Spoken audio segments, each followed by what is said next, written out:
Evening. What can you tell us about what's actually happening behind the scenes in the Harris campaign?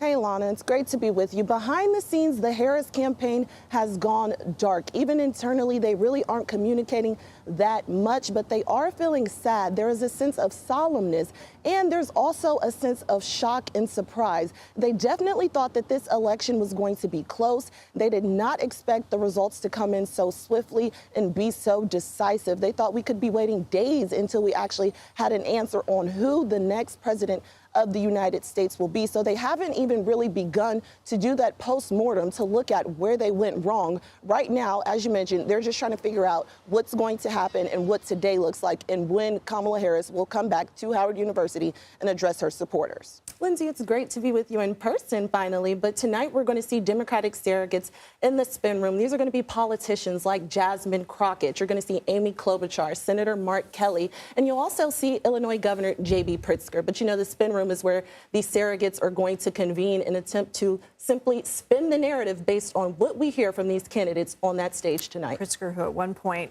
was in contention to be on that stage tonight. Mark Kelly as well. Yes. As you just mentioned, Hurricane Milton hit the state of Florida last night, but it's certainly having an impact on the campaign trail. You have Harris in Nevada and Arizona today, but all the while she will be receiving briefings and updates on Hurricane Milton. But over the past few days, she has condemned Donald Trump for spreading misinformation, saying that it is irresponsible. And Governor Tim Walz also is urging residents in Florida to trust those local officials. Speaking to reporters yesterday, he underscored the fact that in his official capacity as governor, he did sign an executive order allowing the Minnesota National Guard to go into Florida to assist with those recovery efforts. But Walz told me he has not spoken to Florida Governor Ron DeSantis. He said their teams are in touch, though. And we expect Harris to, again, be in Las Vegas, Nevada today, where she will get briefings, but she's also going to participate in a town hall for Latino voters with Univision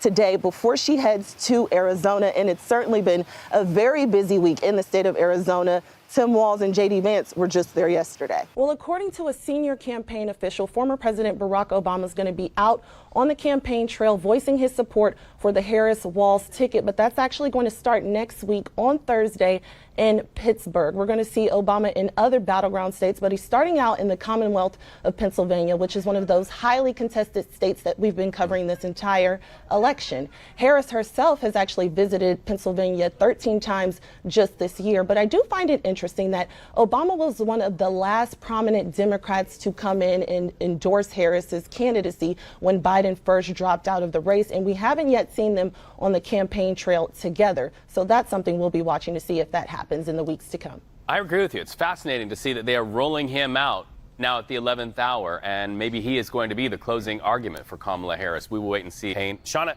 Governor Tim Walz and his wife Gwen, we know this, they are teachers. Can we expect Walz to talk about these shootings at his rally today?